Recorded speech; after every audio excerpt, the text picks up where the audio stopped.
This is David. Do people hear me? Yes, I'm hearing you. Yeah, we can hear you. Great.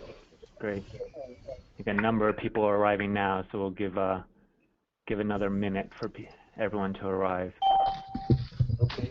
Now, I was very impressed with how many people registered within basically a matter of hours after our email went out. So really, we could only we're accommodating about 20 sites right now. One of the sites, I think, has 10 or 20 people. So in all, there's 20 to 30 or 40 people kind of on the telephone. So I thought I'd usually try to do this with 10 to 15 people, but there was such an overwhelming request. It seemed like we tried to accommodate everybody by having a large group. So we'll do the best we can. If there are questions, I think probably just try to interrupt and ask your questions. If that becomes too challenging with too many people, this web interface, GoToMeeting, does have a chat. So we could always try to ask questions with the chat window. I'm monitoring that, and I'll be able to address questions via the chat window. I did get so everyone who was invited to this training session, I think, just indicated they wanted some basic training. I did get a list of questions from Michigan. The list of questions is here.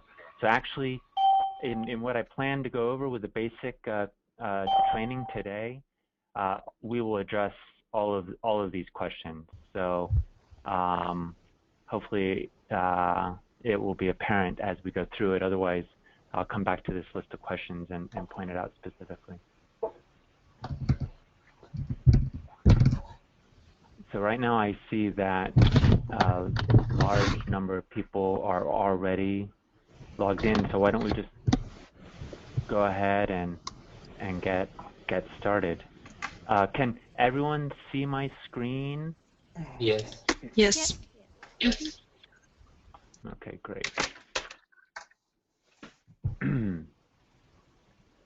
Okay, so I personally like to use the developers version since I'm developing Homer. So I always work in the MATLAB environment. For those who don't have MATLAB, we do create an executable of the program for Windows. In the future, we could provide an executable for a Mac, although that's just much more cumbersome, not just for us, but also for the Mac user to get that working on their Mac. So it's really great if you can use the MATLAB version, and you can always download the developers version and be up to date with us. The executables, we are probably quite infrequently releasing new versions of that. So I want to release one in this week or next week, but the last release was already 6 months ago. So if you're using an executable right now, there's already many new features available through the developers version than you have in the executable. So within the MATLAB version, I mean, the first thing I always do is I go to my directory, which has the package. So I have it in Homer 2, and I run a command. I run this command here, which pulls all of the paths, all of the subdirectories of Homer 2 into my path. So basically, MATLAB knows where to find everything. So once I've done that and I've added Homer 2 to my path, then we can go to a directory that has the nearest files. So here we have a very simple probe nearest file that I use in these training sessions, and we'll run Homer 2 UI in this directory. The only file you need is the nearest file. These other files are generated once Homer 2 has run. So once you have a NIRS file, and the format of that NIRS file is described in the documentation, and if you have any questions about that, you can just email us, or preferably the Homa 2 users list. We can to learn about the structure of this NIRS file. But then you just run Homa 2, and it will launch Homa 2. It loads up the NIRS file.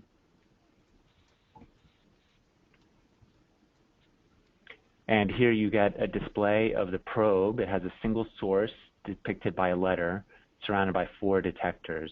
So this is not real data. This is simulated data, just to give you some example of how Homa 2 works. So you get the probe geometry here, and the different colors then are indicating the channels of data over here in the data panel. So orange corresponds to source A with detector 4. Source A with detector 1 is blue. So we can left click on this. Oops, sorry, I meant right click on this, and it turns off the channels. So if we right click, it turns them invisible so you don't see those channels. So we right click again, and they come back. And so that's just a way, it makes it easier to look at specific channels of data. So this is the raw data, in this case simulated data, but we want to do some processing on it. So we have options for processing, and right here are very simple options in the processing stream, but as you'll see later on, this processing stream is completely configurable, so you can make it more and more advanced. But what this processing stream is going to do is just do a simple conversion from intensity to optical density. So what you're seeing here is just intensity. And this vertical mark here is showing a stimulus onset period. And what you see is that the intensity decreases, and then it comes back to baseline. And here's another stimulus, intensity decreases. And presumably the intensity is decreasing because of an increased absorption due to the brain activation. So once we convert to optical density, the next thing we do is we do a bandpass filter. So there's a high pass filter and a low pass filter, and these here are showing very typical values. A high pass filter, you would put a 0 here or a 0.02. And low pass filter, I would do 0.5 or 1 or 2 hertz for the low pass filter. Then we convert optical density to concentration. And I believe the Michigan group was asking, how do you enter in your path length factors? So here's where you would enter it in when you convert to concentration. You can set these path length factors to anything you want. 6 is kind of the default value that is used if you have an absorption change that is uniform over the volume of tissue. That is not what is happening with brain activation. So you'd need a partial path length factor here as well. You would need to account for the partial volume effects, So these numbers would be anywhere from 10 to 50 to 100 times smaller, depending on where the brain activation is relative to the position of the source and detector. So it's actually really hard to know what that should be. And fortunately, it doesn't dramatically impact the relative values of the oxyhemoglobin changes versus the deoxyhemoglobin changes. What values put in here does impact the absolute value of the concentration changes. Well, suffice to say, that's the values to use here, becomes an advanced topic of discussion that actually would be good to have that discussion further on the Homa 2 users list. Then we do a block average. So we set up this processing stream, and we can just say run. That will run the processing stream, so it goes through quite quickly. And once it's done it, we can say show us the optical density. So there's the optical density. So mind you, when intensity decreases, it's happening because of an increase in absorption in the tissue, which means the optical density of the tissue has increased. So here we now see an increase in optical density. And I can click and show you concentration. which doesn't really mean anything here because this is simulated data. But with optical density, you can click and see 690 nanometers or 830 nanometers. Likewise, with concentration, you can see oxy or deoxy or total hemoglobin. Since this is simulated data, all the channels are the same, essentially. But I want to show you what's important for showing you, though, with this, this simple geometry is the effect of changing the bandpass filter, right? So I kind of, if we put 0 here, so there's going to be no high-pass filter, you see, you know, the nice flat baseline. So a high-pass filter you'd use to try to correct drift in the data, low-frequency drift. But what happens is, in this case, there is no low-frequency drift. And so you saw what happened. As soon as we start putting in a high-pass filter, let me put it back. So that's a very low frequency. If we put that back, you see the baseline actually begins to become a little bit convoluted. And that's because these evoked responses, the high-pass filter is actually trying to smooth out those evoked responses. And in so doing, it actually corrupts the baseline. So these days, it's more and more people are not using a high-pass filter anymore and are instead incorporating drift correction into the GLM estimate of the evoked response. And so we'll come to that, actually, a few examples later of how that is done. So it's just that, again, people are more and more putting 0 here for the high-pass filter and just incorporating drift correction into the GLM when they're estimating the evoked response. So we go back and you can see, you know, this is the effect with no high-pass filter on perfect data that has no drift. Now the so the low-pass filter, you know, I like to start off with 3 hertz. You can see the result. It's more noisy because we're maintaining higher frequencies in the data, but you get sharp increases in the evoked response. You can see that. We click here, we can show the average response, right? So there's the average response. You have a nice sharp response. If you smooth it out more by doing a low-pass filter frequency of 0.5 hertz, you see the data becomes much more smooth, and one result, so it's less noisy because you're averaging more, but one result there is you see that that onset becomes more smooth because of our low-pass filtering. So there's always a trade-off. You can average more with a lower low-pass filter, but then you're going to lose that temporal resolution in the onset. So I like to not make this any smaller than 0.5. Now, I was showing here, you know, this is the raw data, and you can see the response for each trial. This last step here is doing a block average, and it's doing a block average from -2 seconds to 20 seconds. And you can now look at that block average result by clicking Show Run HRF.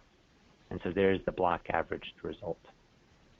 I could say only go up to 12 seconds, so I'll change this and go from let's go from -5 to 12 seconds and run this again.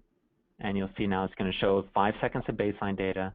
Then there's the stimulus onset, and it only goes to 12 seconds. Okay. So that's the first example. Any questions at this point? No. No. All right. I have a question. May we insert directly the concentration values? I'm sorry, what? May we upload directly the concentration values of oxygen and deoxyhemoglobin? Right. So you can export the HRF or the mean results. Jay has been implementing this because other people have asked, so I actually haven't used these. So right now I don't want to test this out because I actually haven't looked at it. But I know that a few different people are using these export functions, and it exports to a text file. So you can look at the results in a text file. So this will give you, let me just try it. So This will export the current subject. Conditions displayed. Oh, this actually takes a while to save. Oh, well, that was fast. So that created a text file here. So I can open that text file. And, okay, it didn't save anything. Anyways, that's the way you would export the text files. I know it was working the other day, so I don't know why it's not working here. So I'm sorry. Yeah, go ahead. Maybe the question was another one, was not to how to export the data, but when we upload the point nearest data, which kind of data are these? Are the optical density? And if yes, if it's possible to upload directly the concentration if we already have from other analysis? I understand what you're saying. At the moment, no. No, the nearest files is kind of expecting intensity data at the different wavelengths. What you ask is very good, though. It would be very nice if we handled that. I don't know when we'll get to that, but that would be a nice feature. Okay, thank you. Thank you. Yeah. So let's change directories now to our second example. So this is data that Teresa Wilcox got, her very first data set, when I was visiting her and Heather Bortfeld. This is very first data set on a 6-month-old doing some sort of a visual task. And you can see the raw data here. This was a channel that was over the occipital cortex. And there's 690 nanometers and there's 890 nanometers. Sorry, I'm just making a note.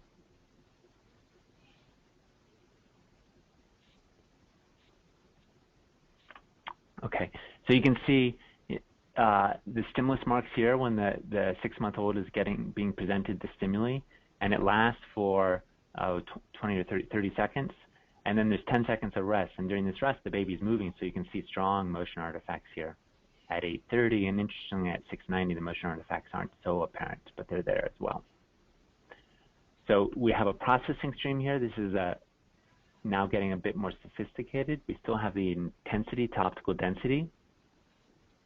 We have a PCA filter here, which I'll show you the effects of in a minute, but we find that this is actually very useful on infants for removing or reducing the effect of motion artifacts.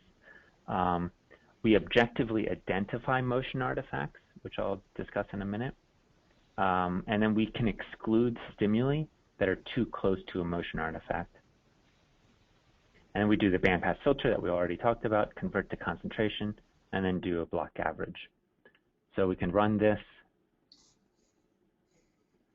and we can look at the optical density, at the 2 wavelengths.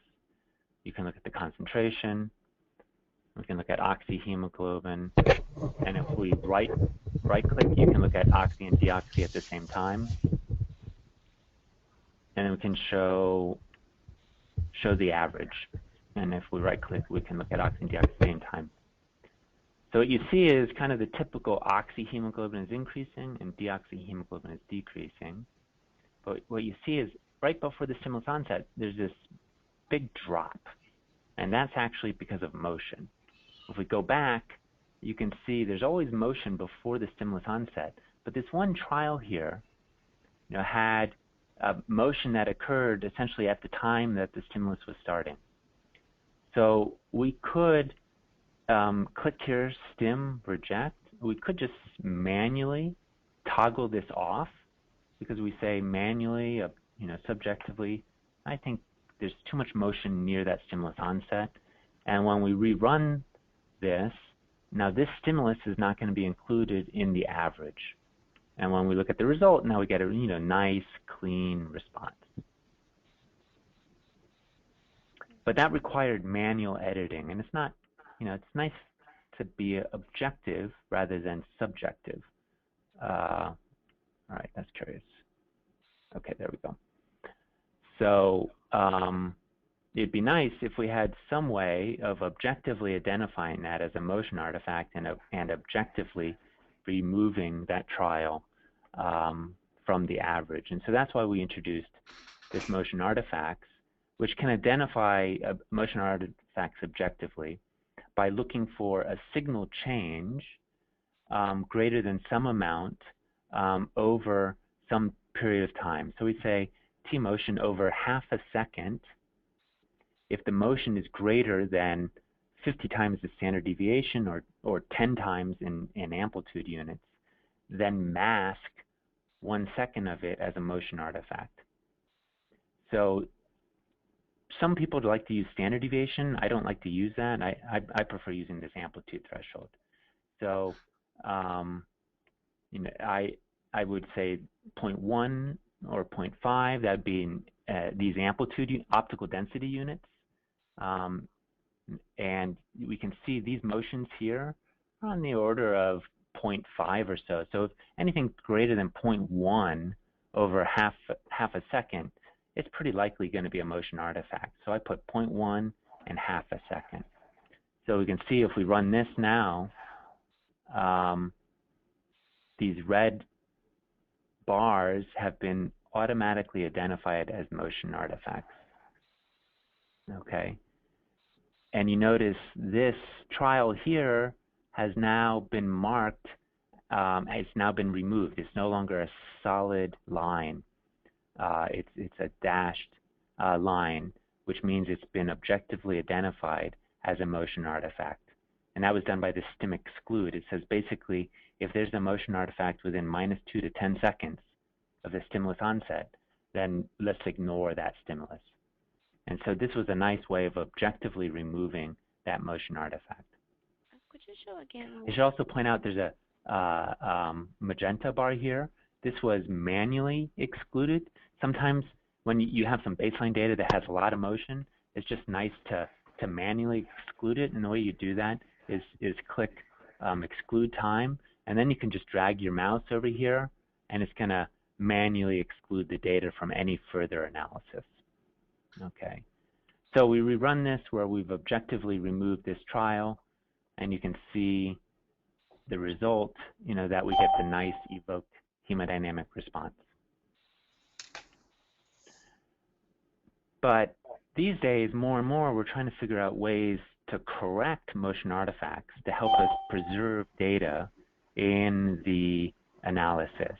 And this is particularly important in infants when it's very difficult for us to run many trials. So every trial you get, you want to keep if possible. So that's why we use this principal component analysis filter. So I'm not going to discuss the details how this works. There's plenty of papers that describe this. But you have basically it's a way of describing the data. It finds features of the data that are common to all of the channels. So these motion artifacts are often common to all of the channels.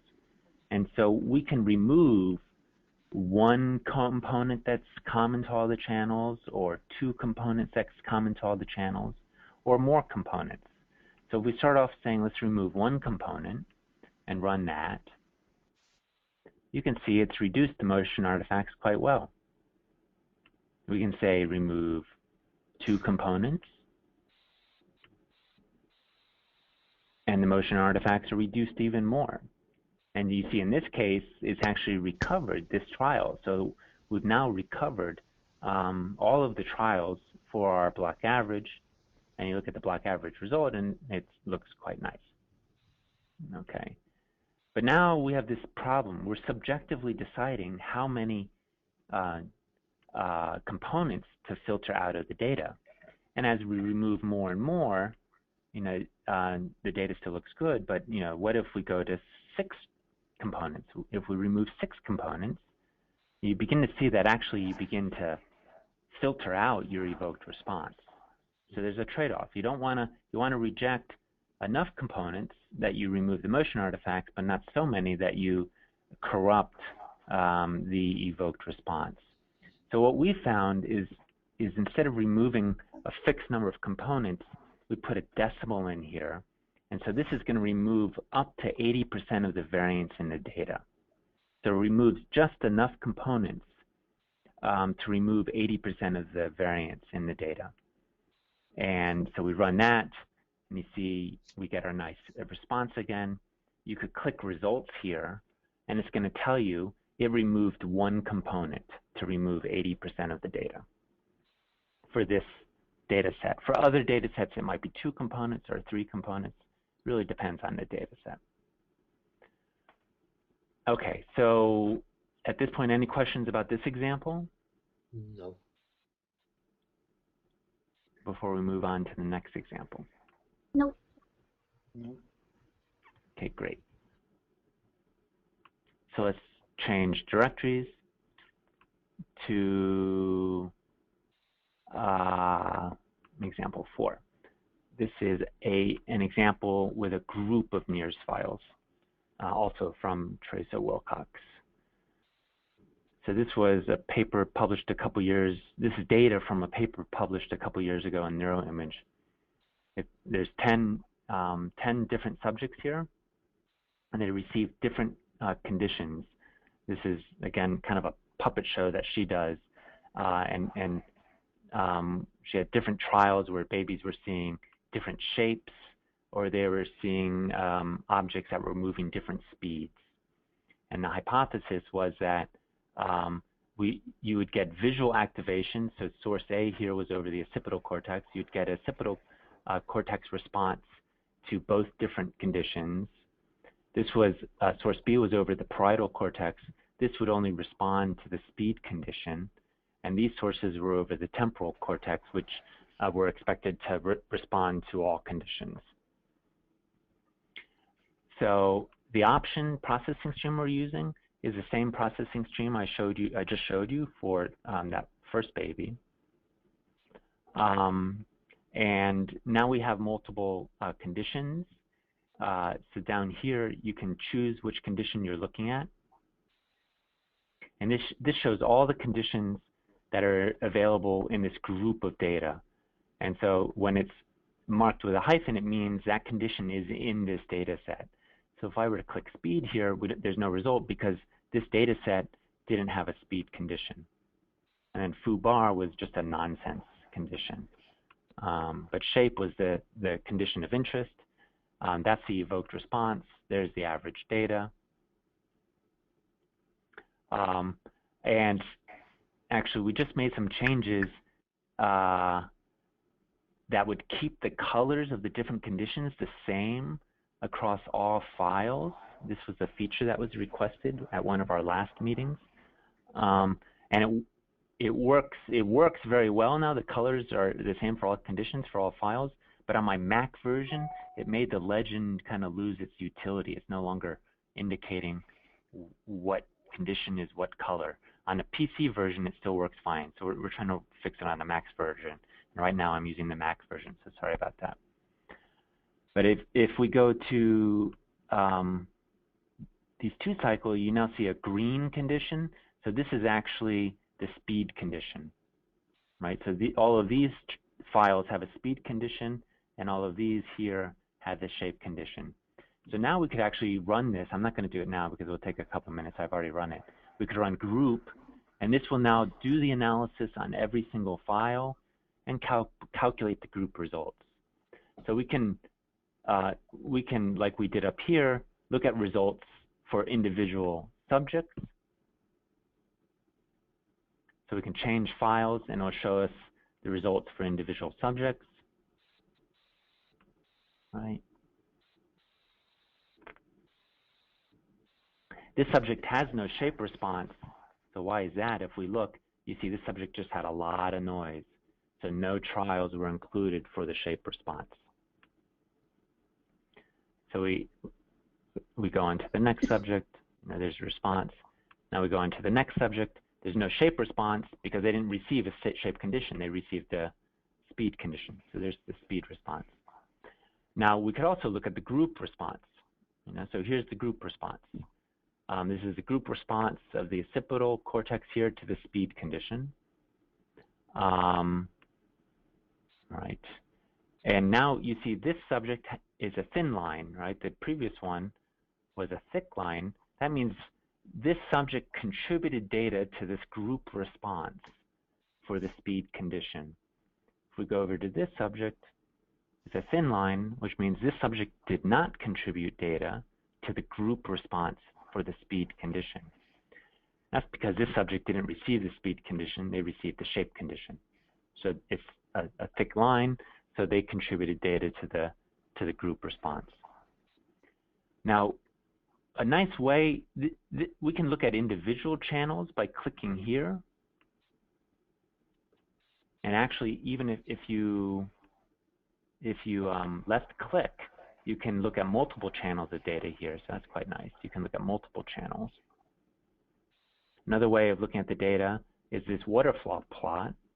So we could put a value here, and it begins to separate the channels of data into a waterfall plot. So you've got many different ways of viewing these results. Let me go back to the simple way. But another way is you can click Plot Probe. So this will open up another window, which is going to show you all of the results in the geometry of the probe.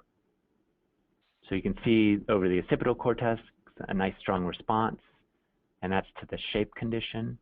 Parietal, there's no response. And over the temporal regions, there's a nice response. If we now look at the speed condition, let me click.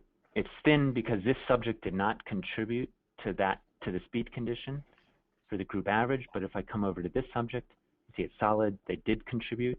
But here's the group response to the speed condition. You can see a nice parietal response as was hypothesized.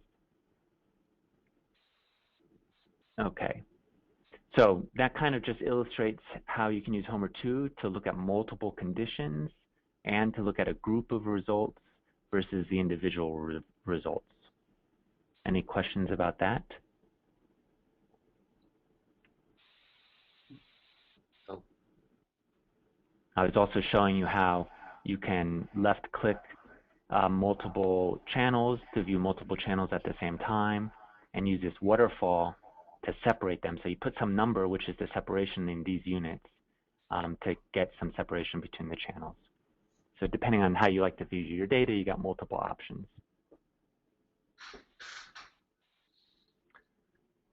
Let me go to this list of questions we got. Let's see. Question 2. We are going to come to that. Question 2 and 3, we are coming to in the next example. Okay. So let's change directories. Actually, I have one question to ask. Sure. I don't know if I'm rushing, but within Homa, is there any method of computing statistical significance, or is that done outside Homa? So we do have some statistics at the individual level. Okay. So here you can view the error bars at the individual level. And we plan to update the statistics more and more. We're kind of really strongly focused on usability at this point and adding actually imaging features I'll show you at the end. Okay. But what we have is this export. So this will export all the individual results. So one thing you can do is export the mean results for each individual, and then you load that into your favorite statistics program to do your statistics. Okay. Thank you. Yeah.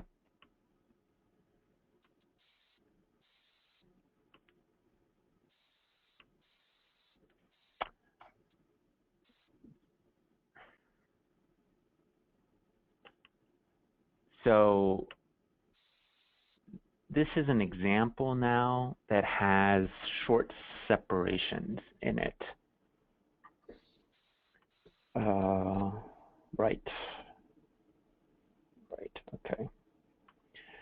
So there's been a lot of discussion in the literature about the confounding effects of systemic physiological fluctuations, particularly from the scalp, that are large amplitude variations at frequencies that are comparable to the evoked activation, and this can just impede our ability to estimate the evoked hemodynamic response and reduce the statistical power in that estimation. So if there's any way we can filter that systemic physiological interference, we have the potential of actually increasing the statistical power of our estimated evoked hemodynamic response.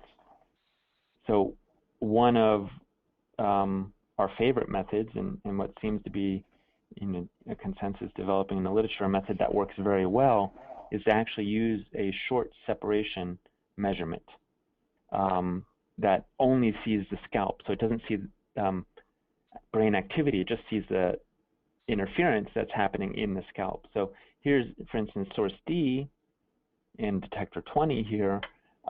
They're only 8 millimeters apart. So on an adult human, this is only going to see the scalp. And then you got these measurements here that are 3 centimeters apart, which are seeing the scalp and the brain.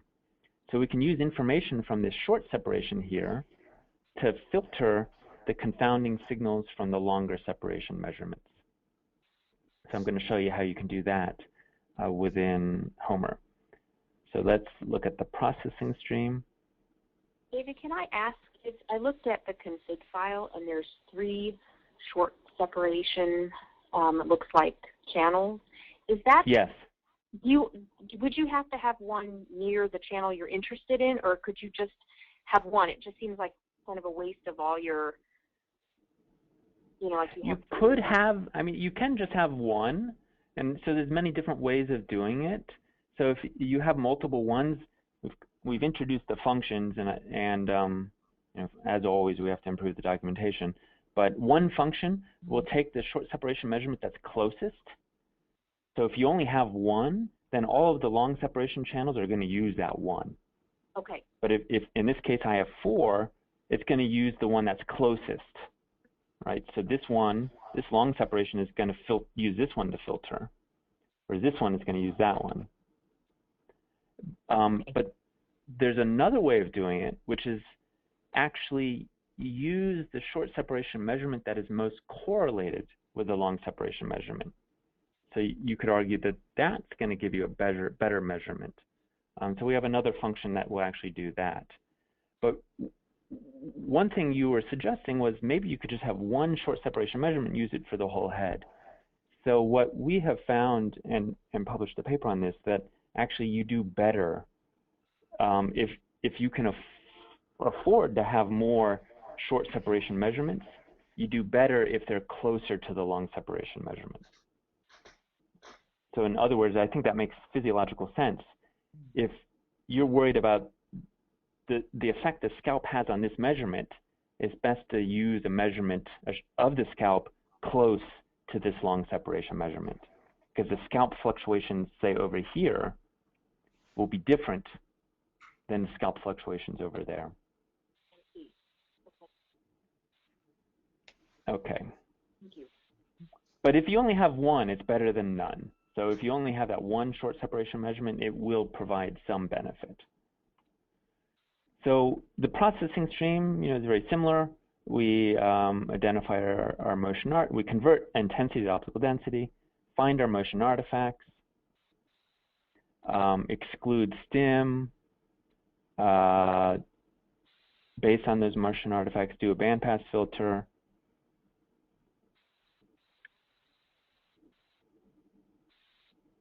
Kind of a strange processing stream, but I didn't expect PCA at this point, but that's okay. We convert OD to concentration. It's got a PCA here, but we put 0 there, so it's not going to do any PCA filter. And this is doing nothing at the moment, so just ignore that. And then we do our block average. It's not actually, this is mislabeled. It's not doing a block average. It's doing a deconvolution, so it's actually doing a grand linear model estimate of the evoked response. And so to do that, we have the option of introducing a temporal basis function, and there's many different types of temporal basis functions you can implement. Right now, we've kind of just implemented this very general sequence of Gaussians that are spaced. This is a Gaussian mean spacing of 1 second, and this is the Gaussian standard deviation or Gaussian width, which is 1 second. And those Gaussians are going to be spaced from -2 to 20 seconds. So we're modeling that evoked response with a series of Gaussians, a superposition of Gaussians. And now this GLM is also incorporated into it what I was talking about before, which is drift correction. So it's incorporating a third order drift correction, which will handle some of this drifts that you see here so that it doesn't impact the estimate of the evoked response. So we can run this at the moment, and notice at the moment this is not doing anything with short separations. I'll use that, I'll demonstrate that next. So we just run this,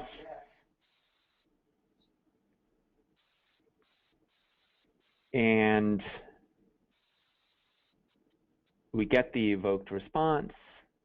So there's the evoked response. It's showing the standard errors. Let me turn that off. So here's the different channels. So you can see a nice evoked response. And there's a short separation in magenta. It's also got an evoked response. That's not seeing brain. This is just from scalp. This is a short measurement that's not seeing brain, yet it's got a nice stimulus-selected response. We come over here. The red channel is short. It's also got a nice stimulus-evoked response. So let's do plot probe. You can kind of see a localized brain activation, but clearly these short separation measurements here, here, and here also have a stimulus-evoked response. So this long separation is certainly being impacted by what's happening in the scalp.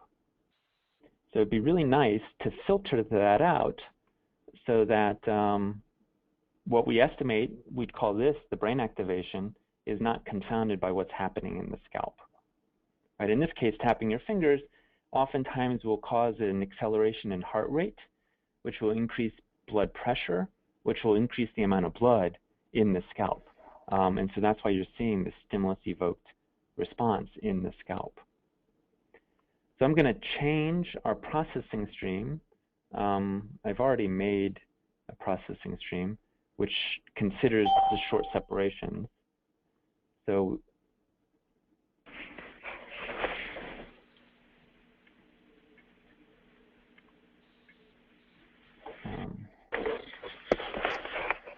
we can look at this processing stream, and this is basically, it looks exactly the same, except now it's doing a GLM with short separations. So the GLM has the same temporal basis for estimating the evoked response. It has the same drift correction in the GLM, and it also is adding the short separation measurements as regressors to filter from the data. So it's trying to model some of the variance in the long separation channels by using the short separation channels. Now, one of the questions was, how do we specify what are short separation measurements and what are long separation measurements? And so in this particular case, we set here in the threshold for what is a short separation measurement. And in this particular case, it's centimeters, although that depends on how you've defined your geometry here, using either centimeters or millimeters. You could actually use either. In this particular case, it was centimeters. So we said 1.5 centimeters. Anything shorter than that is a short separation measurement. So when we run the analysis now, what you're going to see, watch this red line here.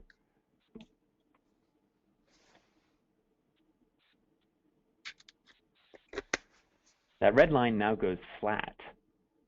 And the reason it goes flat is because we just used the short separation measurement to describe the variance in this channel. So it actually did a perfect job of describing all the variance in that channel. So the evoked response, there was no evoked response because it was all filtered by that short separation channel. But now, oh, I made a mistake, sorry. If we look at this spatial response, you see all of these short separation channels have gone to 0, and now the evoked response is has been filtered of the scalp response. What I had meant to do was duplicate this figure so you can compare the results. So I've duplicated the figure. I can now go back to the other processing stream, which doesn't have the short separation. Rerun it.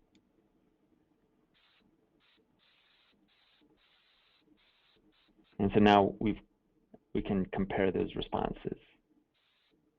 Right.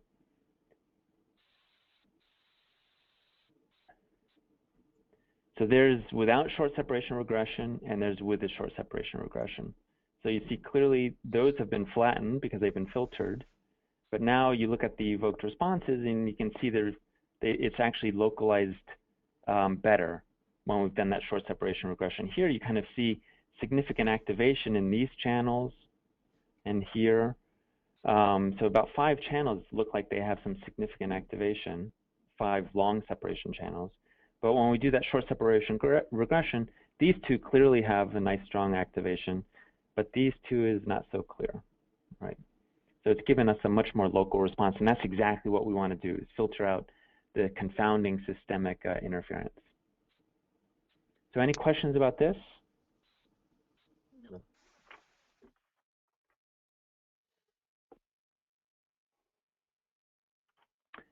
Great. So that's kind of the basic introduction to Homa 2. I hope I've answered many of your questions about this.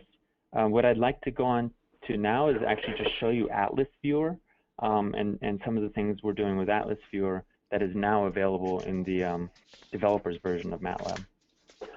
Before that, actually, we have a question. Sure. We would like to know do you have any advice? What is the length of the short distance? Optimal length. Should be the optimal length. For the partial path length factor? Yes. Oh, you mean what is the separation here that you should use? Yes. So on adults, I like it to be 8 millimeters. That's, for me, the safest. I know some people use longer separations, 10 or 12 or 13 millimeters. We haven't at those separations, you're going to start to get brain activation, and we haven't exhaustively tested what the impact of that will be on the analysis. But I know some people are using, up to 13 millimeters separation. If you can do 8 millimeters, that's what I suggest. Thank you.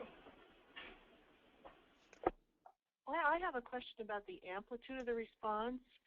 Yes. So it seems like the amplitude of the response was really decreased when you took out the short separation signal. So is most of the signal in the long separation really coming from the scalp? I unfortunately just deleted those channels, but yes, the amplitude did decrease. And I wouldn't say most. In this example, I'd say maybe like 30% of it was coming from the scalp, or okay. 40%. So that is, so it is a lot. It's not the majority, but it is. I think that just nicely emphasizes how much benefit you can have in adult measurements by having these short separation channels. The scalp, the NIRS measurements are really much more sensitive to the scalp than they are to the brain. And in this example of finger tapping, there's the evoked, the finger tapping evokes a response in the scalp. And so that's kind of a worst case scenario when those fluctuations are stimulus locked, right? But even if you have other conditions which don't evoke a response in the scalp, there's still just natural variations going on in the scalp. And so if we can model that to reduce the variance, you're going to get more power in the estimate of your evoked brain response. Okay, that makes sense. Right. Good.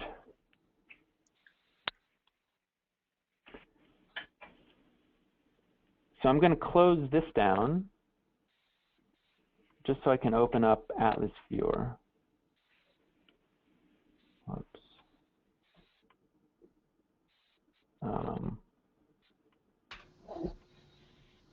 Gonna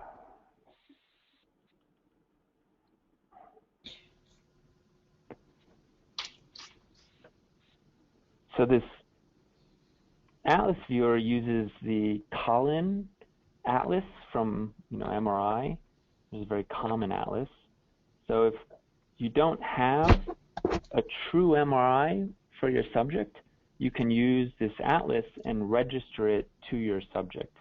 And so if I don't have time to demonstrate to you today, but if you have 3D digitization points on a subject, you can register this atlas to the subject's scalp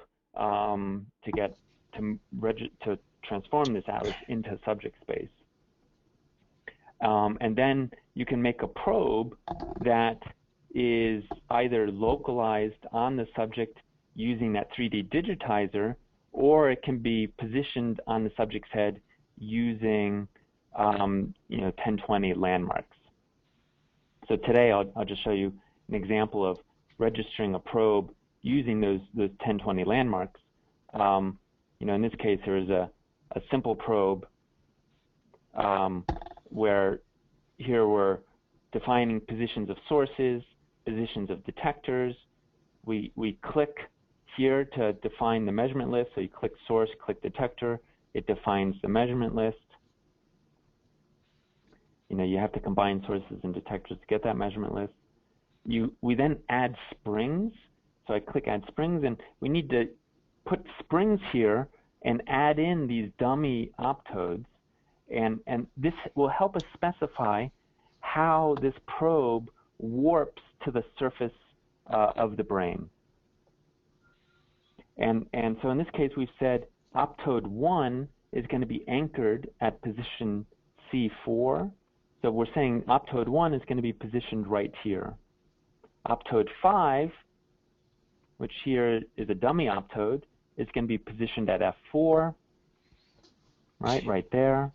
And optode 6 here, which is a dummy optode, is going to be anchored at C2. So once you've set up 3 or more anchor points and these springs, then we can actually register the probe to the surface. And so we registered to the surface, and it's been registered there. Okay, so you can see optode 1 is over C4 because that's where we anchored it, and because C2 was pulled towards F4 and 3 was towards C2, it gave us this specific orientation. So you can look at the measurement list by clicking here, and so these yellow lines are showing us our source detector pairs. We can pan this. We can zoom in, you can zoom out, you can remove the head, so you just look at the peel surface, and you can rotate around to get the perspective you want. And using the code from Suzuki and Dan, we project this to the cortical surface, and you get the M&I coordinates. So this is one thing that people find useful. They can find the M&I coordinates of their specific channels of data, and they can use this to compare with MRI literature to make sure they're measuring in the brain region that they hope to be measuring. So we've actually used this for some of our studies. We anchor our probe onto a subject's head. We use this to design a probe, right? So when we put a probe on a subject's head, we know we're putting certain optodes near certain 1020 points, and we just want to verify that the underlying brain region is, in fact, the brain region we want to measure, right? And so this has been very helpful in helping us optimize the design of some of our fiber optic probes.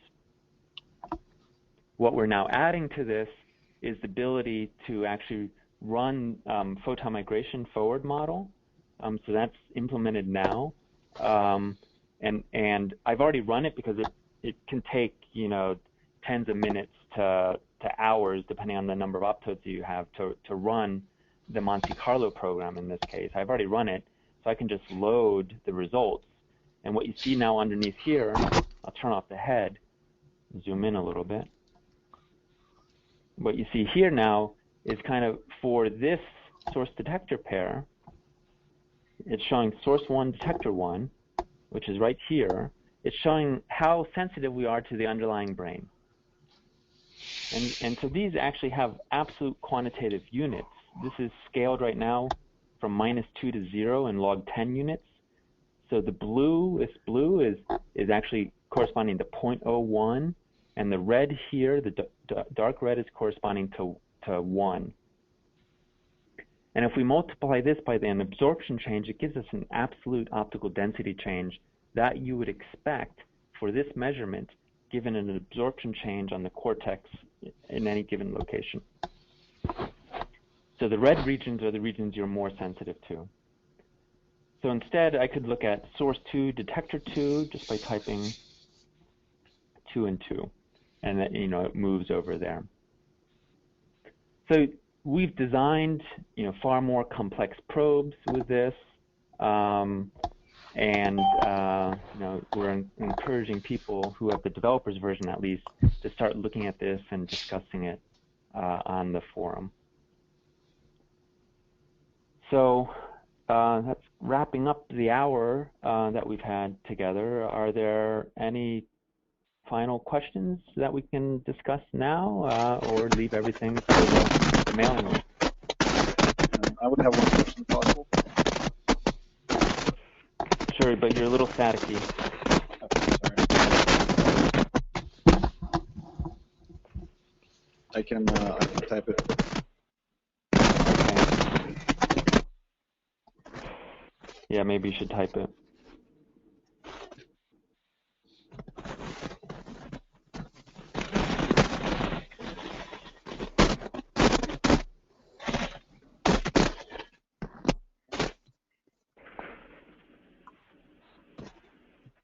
All right, I'm not seeing it.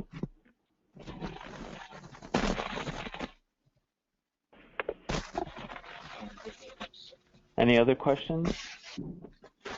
David, quick question Yeah. about question. So we really like the feature where it showed the MNI coordinates. Is there any way to go in the reverse direction to type in the MNI coordinates and to see where it would put us for optics? Yes. So I mean that actually I was testing that last week, and it's very, very, very simple for me to do that. What Jay and I are kind of figuring out right now is what's the best way to introduce that into this, into the GUI. So it's coming soon. It's something John Spencer is also very interested in and working hard on. And believe me, it's actually really simple to do. It's just a question of what's the best user interface way of doing it. Very exciting. Thank you.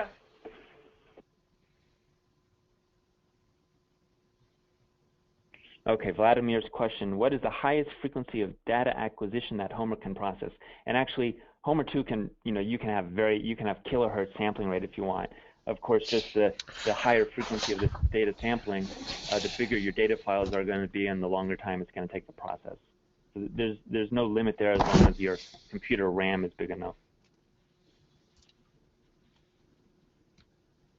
What I find, at least for hemodynamic responses, is that 10 hertz is plenty. But he must be asking about fast signals, maybe.